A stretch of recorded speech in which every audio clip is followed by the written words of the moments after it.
Hey Stampers, it's Judy Klock here at Stampin' with Crafty Klock. Welcome to Tuesday's Live at Lunch. I have a quick little card for you today, so let's go ahead and get started. All right, I'm going to flip the camera and we're going to go. So I hope everybody's doing well this week.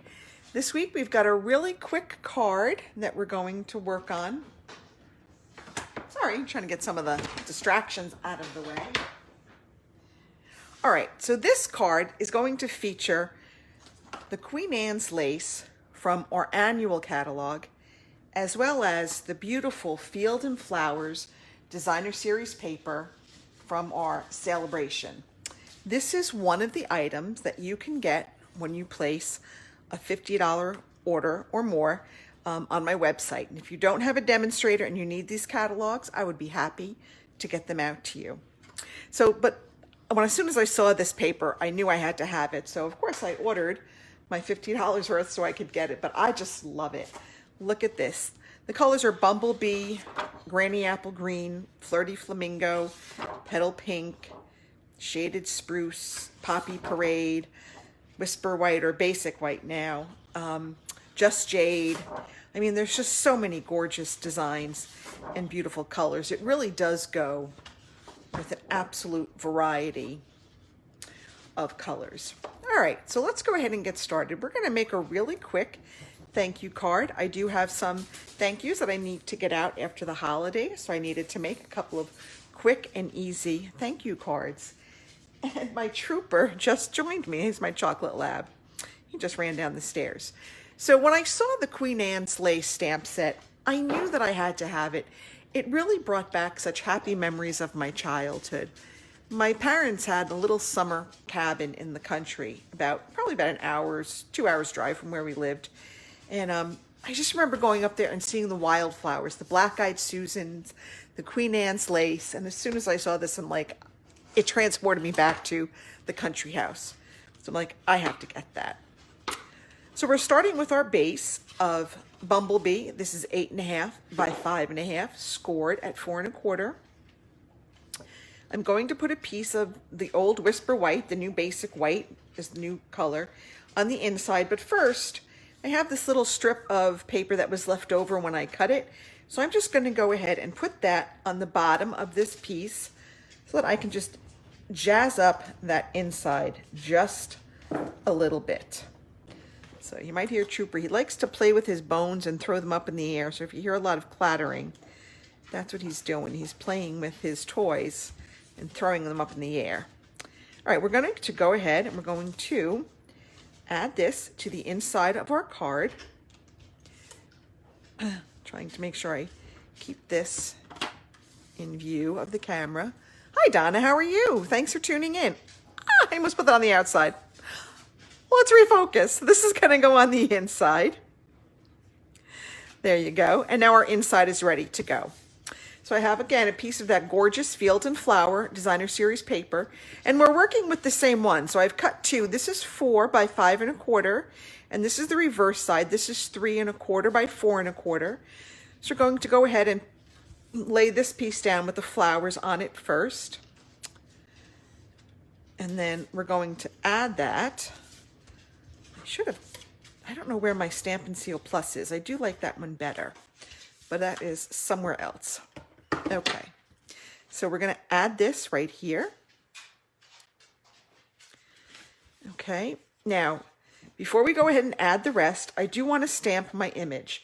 So I'm going to stamp what I call like the flowers and stems. I'm going to stamp that in smoky slate. I tried a variety of the greens, and I just didn't like the way they looked, so I decided to go with the smoky slate. I am going to pull in my Stampin' Pierce mat because this is the photopolymers, and I want that little extra cushion to just make sure that I get a nice crisp image when I stamp. All right, we're just going to stamp that.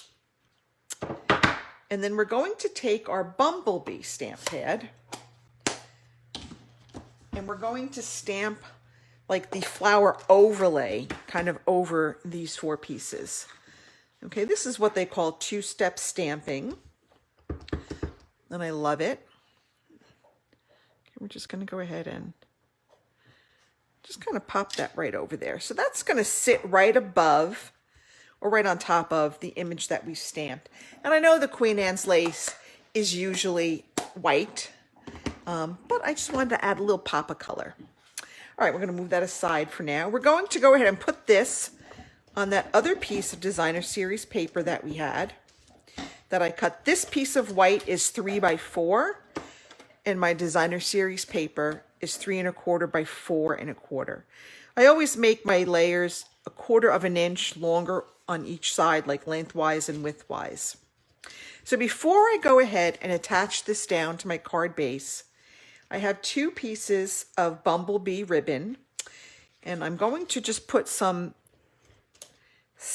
adhesive on the back, and that's going to be to help hold my ribbon in place. And then we're going to go back and tie the bow. I like doing it this way because it's easier for me when it's already attached to the card front. I find it easier to go ahead and tie my bows. All right, I've got that little anchor piece of ribbon there. Now I'm going to go ahead and put the rest of my Stampin' seal on, and we're going to go attach that to our card front. And again, I just kind of eyeball it. I put it a little bit closer to the top than the bottom, so it's not evenly centered on my card. I kind of like when things are just a little tiny bit off center. Now I have another piece of ribbon. This is probably longer than I needed. You'll probably need about another, this piece is about 5 inches. You'll probably need about another, I don't know, 8 to 10 inches to tie your ribbon.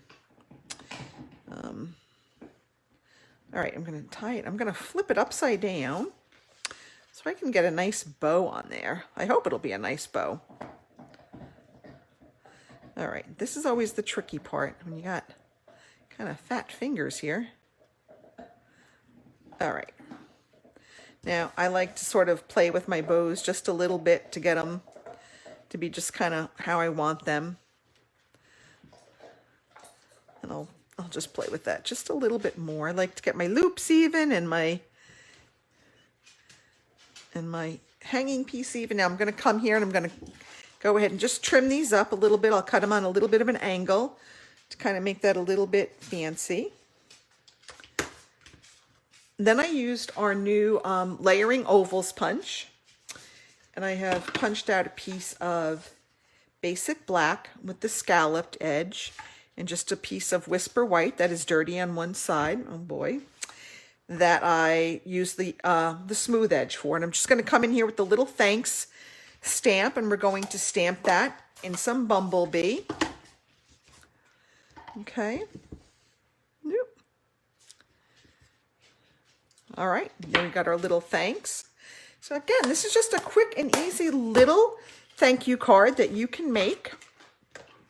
You always need a couple of thank you cards in your stash. I know I do, along with birthday cards. So I like to have a couple of these quick and easy ones on hand. And I think that when you have designer series paper as beautiful as this flowers and field, it's really easy to make a quick and easy little card. No fuss, no muss. You got one little embellishment on there. Now you could always go ahead and add Wink of Stella to the flowers. You can add gems and ribbons. But really, that's it. So that's it for this edition of Live at Lunch. Thanks so much for tuning in. Be sure to check out my Crafty Stampers VIP group, because I always do giveaways and have special events and promotions in there. Have a good day, folks. See you next week. Bye.